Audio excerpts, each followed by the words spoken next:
it's burning. Alright guys, so we got to see if I can find one without a broken leg here, because that'll impede things. So I'm going to show you a quick and easy way that's almost guaranteed to work with grouse. You'll find ptarmigan, it doesn't always work as good. If you've got a weak stomach, this would be a good time to quit watching. If not, then you should be alright. So, you can pluck the whole thing. There's people that do that, and I used to roast them whole and stuff. But the only real meat that's on them in any sort of amount is on the breast. So you're going to take a bird and lay it head away from you. And you open up his little wings here. And you're going to want to put your foot on the wing as close to the body as you can get on each side. So pull them in snug, get that tight. You're going to want to grab both feet, and don't just grab them up here. I like to put his ankle, well I guess you'd call his ankle, in my pinky, and then grab that whole leg all the way up. It's going to be noisy, and you don't want to just jerk on him and pull it.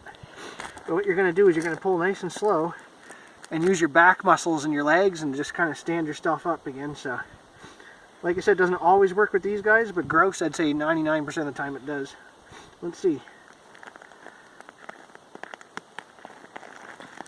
Yep.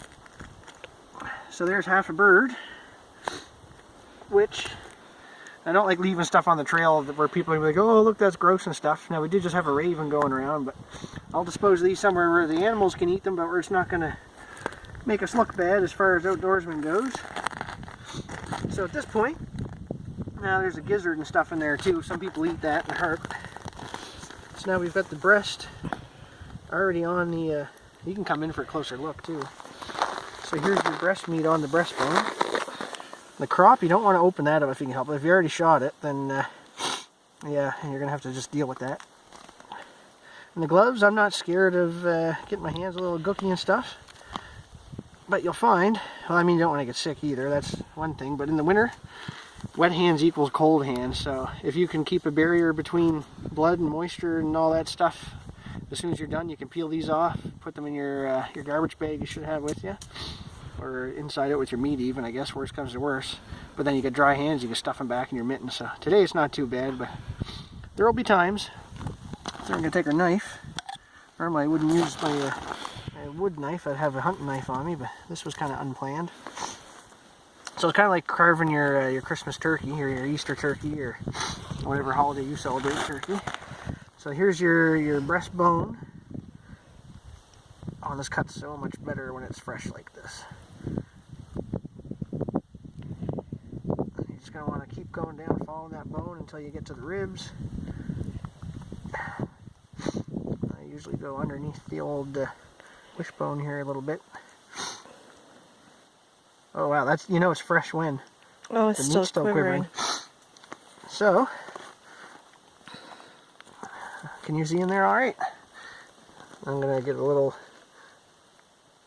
oh yeah, that's still making all kinds of quiver in here. Do you feel it when you hold it in your hand? It's like salt and frog legs.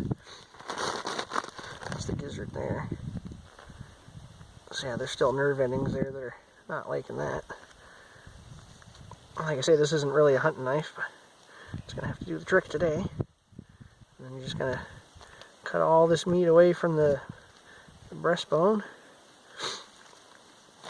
I should do it. You guys get a really good look there. Yeah, it doesn't get much fresher than that. Now, it would be nice if we were home to be able to rinse it out and get any bloodshot meat out. Such is life. I'll have some hot water soon enough when we go to make some tea. There, that from forest to table, or in this case, it's going to be going in our pot. There's half a breast. And snow is usually pretty clean stuff, so put that there to cool off. You don't want it staying hot too long. So yeah, there's the gizzard. That's hard as a rock. And you'll find that's got all kinds of stone and sand and stuff in it. You can cut those open. I mean, you're going to want to use a knife if you're not worried about the edge. Cut that open and wash all that sand out and eat it, but all I bother with. What? People eat that. Oh yeah. See that? Look, it's still moving. Anyways, I just thought I'd show you guys how to do that, because you can do the same thing, like I say, with grouse. My hat's crooked. And yeah, we're going to have us some soup. You guys Yeah, for the queasy ones out there, you'll be safe to watch again here in a second.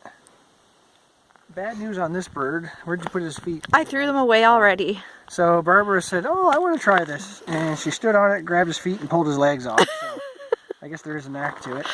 But if you've got him, if you want to roast the whole thing, or even it's easier to open them up without the feathers in the way. So grab his wings and just kind of hold on to them behind its back. As long as you didn't blow the skin too hard with the gun, you should be able to just take all these feathers off. So if you wanted to roast this over a fire, that's the way you could give it that guy too. And that's just all the crop and everything up there.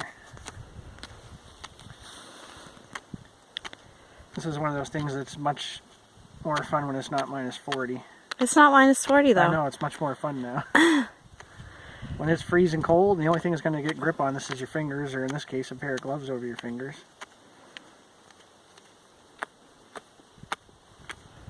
It's raining feathers. I'm standing right in the middle of it. Downdraft, and there's his little snow pants. They got quite a bit of feathers on their legs. So I'm doing this just to get the breast still though. So basically the whole bird would be the same. You would take it up to, I guess they'd be its wrist joints out on its wings, and clip it off there, and normally clip his legs off. Pretty much like a chicken leg, you would see those in the store and stuff, and go from there. So yeah, that's the other way you could do it.